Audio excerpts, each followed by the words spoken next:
সর্বেশ্বর অধিকারী। আমি সিনজেন্টা পরিবারের তরফ থেকে আপনার এখানে এসেছি। আপনার নাম? আমার নাম বিধান মণ্ডল। আচ্ছা, আপনার গ্রাম? গ্রাম মলকা, ডিস্ট্রিক্ট? নদিয়া। আচ্ছা, আপনি যে ভেন্ডিটা লাগিয়েছেন এটা হচ্ছে কোন কোম্পানির ভেন্ডি এবং কী জাতের ভেন্ডি? এটা হচ্ছে সিনজেন্টার কোম্পানি দেব। আচ্ছা, সিনজেন্টা কোম্পানির দিবা। সিনজেন্টা কোম্পানির দিবা ভেন্ডি আপনি লাগিয়েছেন। এখনো পর্যন্ত আপনি কতবার তুলেছেন? আমার মোটামুটি 7 থেকে 8 বার তোলা হয়েছে। আচ্ছা, 7 থেকে 8 বার তোলা হয়েছে।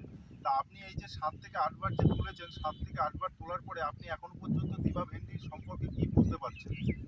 এখন যা বুঝতে পারছি তাতে এটা ওয়েদার শ্যুট করার ক্ষমতা আছে 1 নম্বর।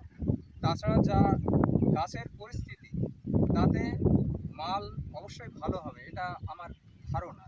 আচ্ছা, আপনার এখানে 3 ধরনের ভেন্ডি লাগানো আছে। তার মধ্যে আপনি দেবা ভেন্ডির মধ্যে এক্সট্রা কি, কি গুণ দেখতে পাচ্ছেন? যেটা আপনার ভালো লেগেছে? হ্যাঁ, আমার যে অন্যান্য ভেন্ডিগুলো আছে সেটা ওয়েদার মোটেই শ্যুট করছে না, পাতাগুলো পোড়া পোড়া ভাব। আর এই দেবা এই বীজটা একটা পোড়া ভাব নেই, আর ভাঙছে খুব ভালো, আর ওয়েটটাও খুব ভালো।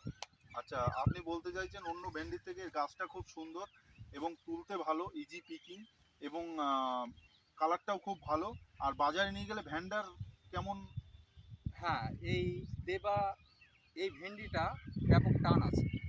আমি 3 রকমের এখানে জাত আছে, তার মধ্যে আমি দেবাটা ওই মাথান হিসেবে আমি ব্যবহার করি। আচ্ছা, আপনি বলতে চাইছেন যে আপনার 3 ধরনের ভেন্ডি জাত এখানে লাগানো আছে, তার মধ্যে দিবা ভেন্ডি দিয়ে আপনি ব্যাগের উপরে মাথায় দিয়ে নিয়ে যাচ্ছেন যদি ভ্যান্ডার আরও আকর্ষিত হয়, হ্যাঁ, যত তাড়াতাড়ি মালটা আপনার বিক্রি হয়।